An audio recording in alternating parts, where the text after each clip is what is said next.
Hello, hello, Mr. Lee here. All right, on to number 26. Directions state, use the given zero to find all zeros. So this is your function.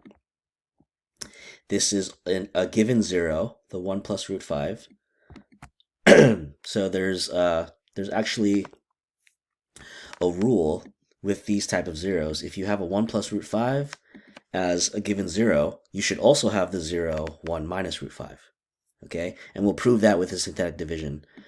But let's go ahead and divide this original polynomial by the given root. So our root is 1 plus root 5. And then our coefficients are 1, -5, 2, and 12. Okay, so some of this multiplying gets more complex. I'll use this right-hand side to kind of simplify certain expressions. We're going to add our way down. That's 1. We're going to multiply. This is easy. 1 plus root 5. We're going to add our way down. So the -5 plus 1 is a -4. And then I still have a plus root 5. So here's where I'm going to use a little bit of work down here. All right, I'm going to multiply these two guys. And some of you guys will be able to do it in your head, right? But just to show you exactly where it's being simplified,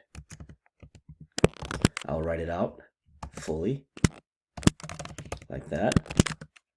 Right, so if I use my distribution, you get -4 plus a root 5 minus 4 root 5, and then plus a 5.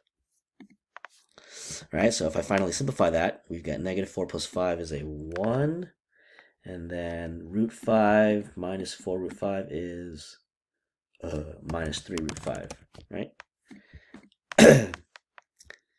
So these two expressions multiplied and simplified is 1 minus 3 root 5.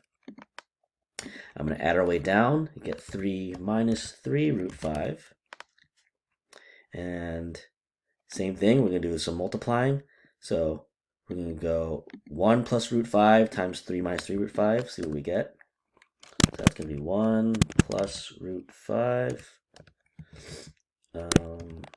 times a 3 minus 3 root 5. And the calculator is already simplifying it for us, right? We could distribute and multiply out, but it's going to simplify to -12, which makes sense because now that we have -12 there, the remainder is 0. They gave this to us, right? They gave this 0 to us, so we better have a remainder of 0.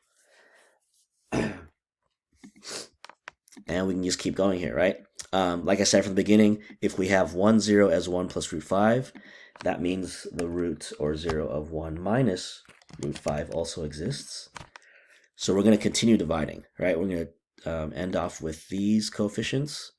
So that's 1, -4 plus root 5, and then a 3 minus 3 root 5. And we'll do the same thing, right? We're going to add our way down. That becomes a 1. I can distribute this in our head. This is going to be 1 times 1, which is 1. 1 minus root 5 is another minus root 5. And we have a lot of like terms here, so that's nice. We're going to add our way down. We get a -3, and the root 5s, they cancel out.